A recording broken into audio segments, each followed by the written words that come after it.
પતિ નોકરી કરે અને પત્ની પણ એટલી જ સુંદર દેખાવડી.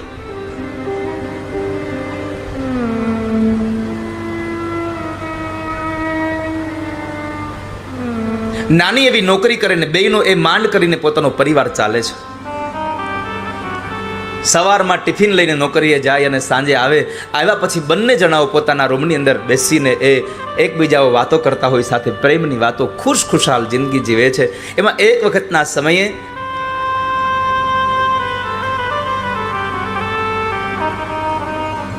પતિ નોકરીએથી આવે છે, પાણીનો પ્યાલો આપ્યો છે, ચાનો કપ આપીને બંને જણા જ્યારે લિવિંગ રૂમમાં બેઠા છે આગળ, બે જણા વાતો કરે છે. વાતોમાં બરાબર પત્નીએ કહ્યું, સાંભળ્યું, હું તમને શું કહેતી હતી ખબર છે? આપણા લગ્નને કેટલા વર્ષો થઈ ગયા? અરે હા, આટલા વર્ષો વીતી ગયા આપણા લગ્નને. આપણા બેની જોડી કેટલી સરસ જામે છે. તારી વાત સાચી છે. એક વાત કહું તમને, ભગવાને મને આટલું સૌંદર્ય આપ્યું છે, સૌંદર્યની સાથે સાથે આ સૌંદર્યના અભિવૃદ્ધિ કરે એવા મને માથાના વાળ આપ્યા છે, પણ તમને કોઈ દી એમ ન થયું કે હું સારું બક્કલ મારી ઘરવાળીને લઈ દઉં? બે જણા બે વાતો કરે છે, તમને કોઈ દિવસ એમ ન થયું કે સારી એક મોંઘી પિન લઈ દઉં માથામાં નાખવાની? પતિ કહે છે, અરે તારી વાત સાચી છે, પણ પગાર એટલો ઓછો છે કે આપણા બેવનું પરિવાર માંડ ચાલે છે. તને ખબર છે, હમણાં તો એટલી બધી મારે હાથમાં તાણ આવી છે કે તને ખબર હોય તો પેલી મારી મને મનગમતી એક ઘડિયાળ, હા, અરે એનો પટ્ટો તૂટી ગયો છે, પણ એ પટ્ટો નખાવવા માટેના બેલ્ટ નખાવવાના પૈસા નથી ને હમણાં, તો હું ઘડિયાળ પણ નથી પહેરતો, પણ હું તને લઈ દઈશ ક્યારેક. એટલે પત્ની હસીને કહ્યું, અરે પણ આમાં આટલા બધા ઉદાસ કેમ થઈ ગયા? હું તો ખાલી તમને વાત કરું છું, તમારો પ્રેમ છે બધું આવી ગયું મારા માટે.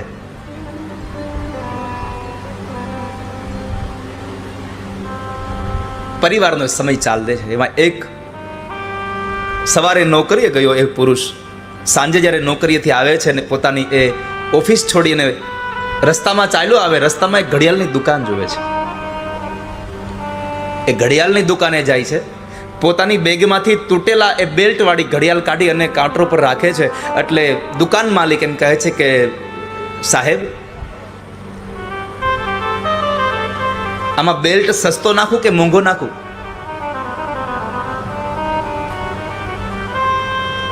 એટલે યુવાને પુરુષ એટલું કહ્યું કે શેઠ, મારે બેલ્ટ નથી નાખવું, તો મારે આ ઘડિયાળ વેચી દેવી છે, મારે આ ઘડિયાળ વેચવી છે, કેટલા પૈસા આવશે? એટલે દુકાન માલિકે ઘડિયાળને જોઈ અને એને તપાસ કરીને કીધું કે ભાઈ, તારા આટલા પૈસા આવશે ના? કઈ વાંધો નહીં, આપી દો ને મને.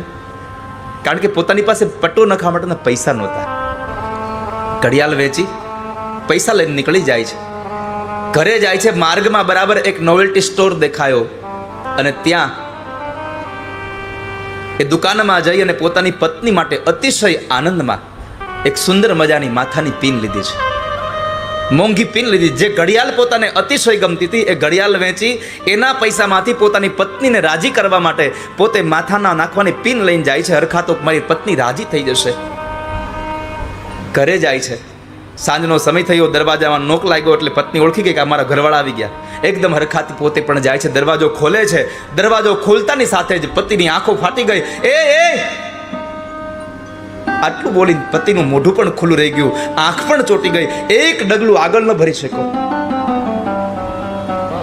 એક ક્ષણના વિરામ પછી પત્ની બોલી છે, શું જોવો છો મારી સામે? ઘરમાં આવો. આ શું કર્યું તે? કેમ? હું તારા માટે માથાની આ પિન લઈને આવ્યો છું. તો કહે છે, તમારો પગાર ઓછો હતો, તમને મનગમતી ઘડિયાળ માટે તમને એ પટ્ટો તૂટી ગયો તો તમે એને બેલ્ટ નાખી નહોતા શકતા, અને એ ઘડિયાળ તમે બેગમાં લઈને જતા હતા. એટલે મને વિચાર આવ્યો કે મારા વાળ તો કાલ સવારે મોટા થઈ જશે પાછા. મેં મારા માથાના વાળ કાપી વેચીને તમારા માટે ઘડિયાળનું બેલ્ટ લઈ આવી છું. પ્રેમમાં વાલા ભક્તો કેટલું મળે છે ને એ મહત્વ નથી હોતું, પ્રેમમાં તમે કેટલું આપી શકો છો એ મહત્વનું હોય છે. પતિએ પોતાના મનગમતી ઘડિયાળ વેચીને આવે છે અને પત્ની પોતાના પતિ માટે થઈને પોતાના માથાના વાળ કાપીને વેચી અને પોતાના પતિ માટે ઘડિયાળનો બેલ્ટ લઈ આવે છે. ગોપીઓ કહે છે, પ્રભુ અમે તમારા છીએ, તમે જેમ કહેશો તેમ કરીશું, આવી જાવ ને, શું કામ હેરાન કરો છો? તમે જતા રહ્યો છો, અમે દુઃખી થઈએ છીએ, તમારું આ વર્તન અમને હેરાન કરે છે, પણ અમે કોઈને કહી નથી શકતા. કૃષ્ણ અમને દુઃખી કરે છે. કેમ? જુલ્મો સિતમ ને તારા. આ મધ્યરાત્રિએ અંધારાની અંદર તમે તમારા ઉઘાડા પગે આ જંગલમાં વિચરો છો, તો જંગલના કાંટા અને કાકરા શું તમને યાતના નથી આપતા? યતે સુજાત ચરણાંબુરુહં સ્તનેષુ ભીતાશને પ્રિયદધે મહિક નાટવી મટસી તદ વ્યથતેન કિં સ્વી કૂર્પાદિભીર ભ્રમતિધીર ભવદાયુષાન. પ્રભુ, અમે તમને પ્રાર્થના કરીએ છીએ. ગોપીઓ રડે છે, આપણને થાય રડે છે શું કામે? આ ગોપીઓનું રડવાનું શું કામ હતું? એક જ માત્ર કારણ હતું, કૃષ્ણ પાસેથી કાંઈ મેળવવા માટે નહોતું રડવાનું, કૃષ્ણને મેળવવા માટે રડવાનું હતું. કૃષ્ણ દર્શન લાલસા, ભગવાનના દર્શન માટે રડે છે. વાલા ભક્તો, આ સંસારમાં રડવું આવે ને તો પ્રભુ માટે રડજો. રડવાની ઈચ્છા થાય તો ઠાકોરજીના દર્શન માટે રડજો. બાકી જો ભૌતિક સુખ માટે રડ્યા તો એ રડવું પણ તમારું નિષ્ફળ જવાનું છે, અને પરમાત્માના દર્શન માટે રડશો તો એ રડવું પણ સાર્થક બની જશે તમારું પરમાત્મા માટે. પ્રભુના દર્શન માટે રડીએ. એકમાત્ર કૃષ્ણ દર્શન લાલસા, કનૈયાના દર્શન માટે, પ્રભુના દર્શન માટે છે. અને અંતે શાસ્ત્રો, ગ્રંથો, પુરાણો કહે છે કે આ સંસારમાં ગમે તેવો શરીર હોય,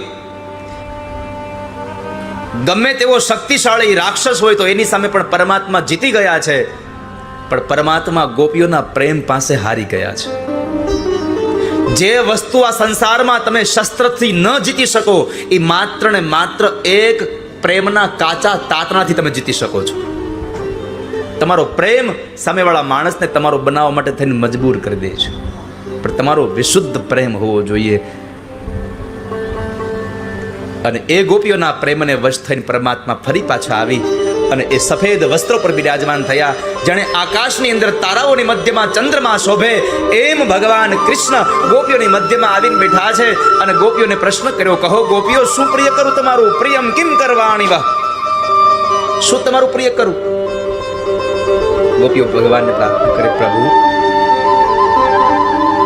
એક કૃપા કરજો, આજ અમારી આંખોની સામેથી તમે ગયા તો ભલે ગયા, આજ હજી પણ તમારા વિયોગમાં તમારી કથાઓ અને તમારા ગુણને સાંભળીને તમારી ગોપીઓ જીવે છે. પણ હવે જો કૃષ્ણ અમારી સામેથી ગયા તો ગોપીઓ નહીં જીવી શકે, મરી જશું અમે. આપ ન જશો.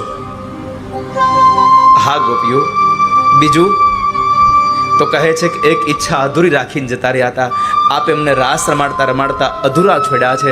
અમારી અધૂરી ઈચ્છાઓને સંપન્ન કરો. અને પરમાત્મા એ અધૂરી ઈચ્છાઓને સંપન્ન કરી રહ્યા છે. ભગવાને પુનઃ એક વખત રાસ રચાવ્યો. પરમાત્મા ગોપીઓની સામે લટકા કરે છે, પણ પરમાત્મા ગોપીઓની સામે લટકા કરે છે સમયે કહેવાની ઈચ્છા થાય છે કે એક સ્ત્રીની સામે પરમાત્મા લટકા નથી કરતા. ચિત ચૈતન્ય તદરૂપ છે, ચિત ચૈતન્ય તદરૂપ છે. બ્રહ્મ લટકા કરે બ્રહ્મની સામે. ભગવાન બ્રહ્મની હારે લટકા કરે છે. કારણ કૃષ્ણ ગીતાજીમાં બોલ્યા છે કે મમે વાંશો જીવ લોકે જીવ ભૂત સનાતન. આ સંસારનો તમામ જીવ એ મારો અંશ છે અને હું અંશી છું. જો કદાચ કૃષ્ણ આવીને આપણી સામે નૃત્ય કરે તો એ આ જગતના સામાન્ય વ્યક્તિની સામે નૃત્ય નથી કરતા, પોતાના જ અંશની સામે નૃત્ય કરી રહ્યા છે. ચિત્ત ચૈતન્ય તદરૂપ છે, બ્રહ્મ લટકા કરે બ્રહ્મની સામે. ભગવાન ગોપીઓ સાથે રાસ રમ્યા છે.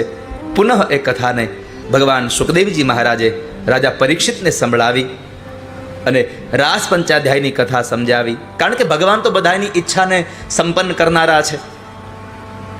પરમાત્મા કોઈની ઈચ્છાને અધૂરી નથી રાખતા. કદાચ આ ભવમાં પૂરી ન થાય તો બીજા ભવમાં જેવી જેવી ઈચ્છાઓ, જેવું જેવું કર્મ, આ ભવે પૂરું ન થાય તો બીજા ભવે પૂરું થાય. સિસારા સાહેબ, આ ભવે પૂરું ન થાય તો બીજા જ ભવમાં. શું કામે? એક માણસને નોકરી ધંધો કરતો હતો નામદેવ બાપુ. તો નોકરી કરતો હતો અને નોકરી કરતા કરતા ઈચ્છા થઈ કે હવે એક મોંઘી કાર લેવી છે. હવે પગાર પ્રમાણે એની કાર મોંઘી આવે એવી કાંઈ શક્યતા નહીં. અને પછી તો આપણને ખબર જ છે ને કે આપણે આપણી અપેક્ષાઓ પૂરી કરવા શું કરીએ, ગમે તેનું કરી નાખીએ. એટલે નાના નાના માણસોના પણ એને પૈસા ખૂબ લીધા, ખૂબ લૂંટ્યા. જેમ કૂતરો રોટલા બીજાના હાથમાંથી લઈ લે એમ બીજાના હાથમાંથી લઈ લીધું. પણ થયું એવું કે કાર આવીને એની પહેલા એનો કાળ આવી ગયો. મનગમતી કાર લેવા માટે એને ખૂબ લોકોના ગળા લૂહ્યા, કોકના મોઢામાંથી કોળિયા કાઢવી લીધા અને પૈસા ભેગા કર્યા.